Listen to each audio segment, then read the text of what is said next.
नमस्कार साथियों, MK study point में आप सभी का बहुत बहुत स्वागत है।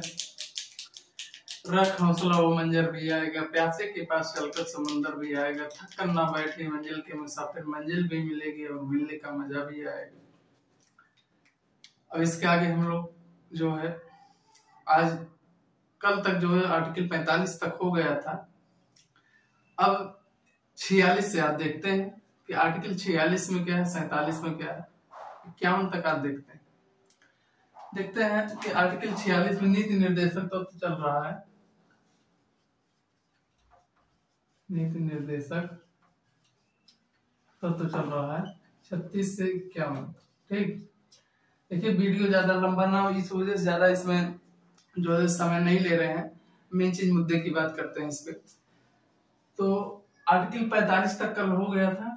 आज देखते हैं आर्टिकल जो है 46 में क्या है, आर्टिकल 47 में क्या है, आर्टिकल 48 में क्या है, आर्टिकल 49-48 का में क्या है, आर्टिकल 50 में क्या है, आर्टिकल 51 में क्या है, 50 में क्या है, 51 में क्या है। देखिए आर्टिकल जो है आर्टिकल 46 में कहा गया है कि ये राज्य के जिम्मेदारी दिया गया है कि एससी एसटी और वंचित समूह के शिक्षा एवं उनके सामाजिक एवं आर्थिक विकास का प्रयास करेगा। या राज्य की जिम्मेदारी दिया गया है कि राज्य के जो है एससी एसटी और वंचित समूह के शिक्षा और आर्थिक एवं सामाजिक विकास का प्रयास करेगा। 47 में दो बातें हैं। 47 में पहली बात क्या है कि पोषण के स्तर को ऊपर बढ़ाना, पोषण के स्तर को ऊपर बढ़ाना, इंक्रीज करना। दूसरी बात कहा गया है मादक पेय पदार्थ के उत्पादन पर प्रतिबंध और उनके बिक्री पर प्रतिबंध, उत्पादन और बिक्री पर प्रतिबंध। इसमें तो राज्य लगभग सफल है, इसके लिए बहुत सारी योजना भी लाए हैं, लेकिन इसमें राज्य असफल है। लेकिन दो ऐसे राज्य हैं जो इसके लिए प्रयास किए हैं। पहला जो है बिहार है और दूसरे नंबर पे जो है गुजरात है। तो 47 में दो बातें हैं। पहला तो पोषण के स्तर को ऊपर बढ़ाना, जिसमें राज्य काफी हद तक सफल है। दूसरे नंबर पे मादक पेय पदार्थों के उत्पादन और नशीली दवाओं के उत्पादन पर प्रतिबंध और प्रतिबंध लगाया गया, जो कि राज्य पूरी तरह से असफल है। तीसरे नंबर पे 48 नंबर पे कृषि और पशुपालन का विकास करना, ये राज्य की जिम्मेदारी है। और जानते हैं कि भारत एक कृषि प्रधान देश है और जिसकी आय का मुख्य स्रोत कृषि ही है।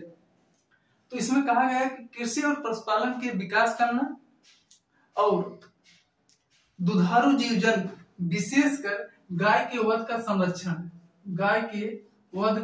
संरक्षण, ये राज्य की जिम्मेदारी दिया गया है। 48 में कहा गया है। और इसी के तहत जैसे कृषि सम्मान निधि जो दिया जाता है, और फसल बीमा योजना जो दिया जाता है, और उर्वरक जो सब्सिडी दी जाती है, आर्टिकल जो है 48 के तहत ही दिया जाता है। अब उसके बाद 48 में एक संशोधन होता है, 42वां संविधान संशोधन 1976 के माध्यम से, जिसमें एक नया खंड जोड़ा जाता है और राज्य को जिम्मेदारी दिया जाता है कि राज्य पर्यावरण का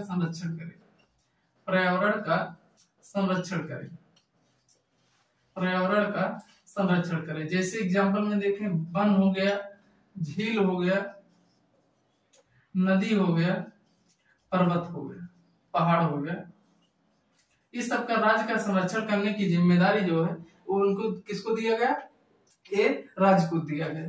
फिर उसके बाद 49 नंबर में आता है कि राष्ट्रीय महत्व के स्मारकों का संरक्षण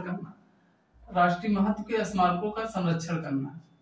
जैसे चाहे वो स्मारक जो है, स्मारकों का संरक्षण करना ये राज्य की जिम्मेदारी दिया गया।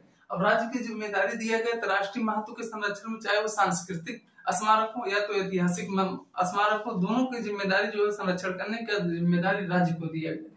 एग्जाम्पल के रूप में देखते हैं, जैसे हो गया, आप चंद्रशेखर आजाद पार्क ले सकते हैं, खुसरो बाग ले सकते हैं, अजंता एलोरा की गुफा ले सकते हैं, लाल किला ले सकते हैं, और उसके बाद आगरा का किला ले सकते हैं। इन सब के संरक्षण करने की जिम्मेदारी जो है राज्य की जिम्मेदारी दिया गया है।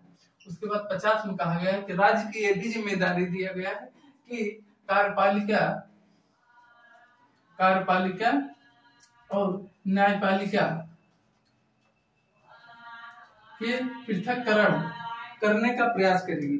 राज्य को यह भी जिम्मेदारी दिया गया कि कार्यपालिका और न्यायपालिका को पृथक करने का प्रयास करेगी, अर्थात कार्यपालिका के कार्य में न तो न्यायपालिका बाधा डालेगी और न ही न्यायपालिका के कार्य में कार्यपालिका बाधा डालेगी।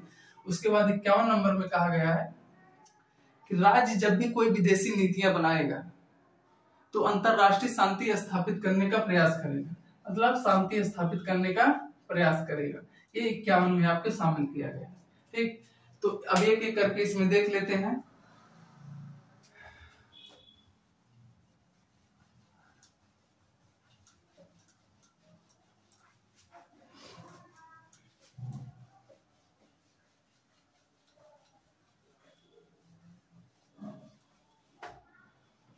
जैसे देखते हैं कि अनुच्छेद 46, अनुच्छेद 47, अनुच्छेद जो है 48, अनुच्छेद 48 फर्स्ट, अनुच्छेद 49, अनुच्छेद 50, अनुच्छेद 51। अब इसमें क्या क्या है मुख्य बातें उसको लिख लेते हैं। जैसे अनुच्छेद में कहा गया है कि SC, ST और वंचित समूह में सभी आ जाते हैं। वंचित समूहों के लिए शिक्षा और सामाजिक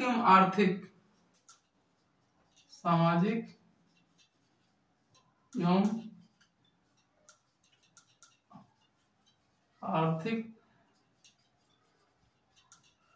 विकास का प्रयास करेगा। ये जो है आर्टिकल 46 में कहा गया है। 47 में कहा गया है, पहली बात तो कहा गया है कि राज्य की जिम्मेदारी होगा कि पोषण के स्तर को ऊपर उठाए, पोषण स्तर को ऊपर उठाना। और दूसरी बात इसमें कहा गई है कि मादक पेय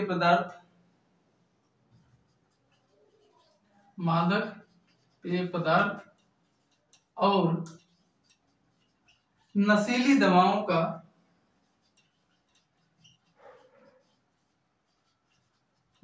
दवाओं के उत्पादन और बिक्री पर प्रतिबंध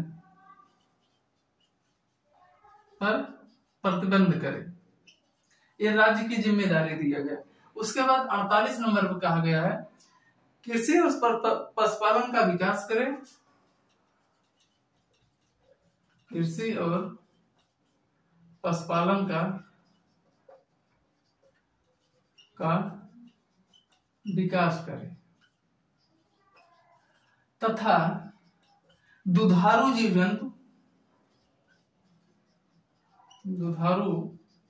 जीव जंतु विशेषकर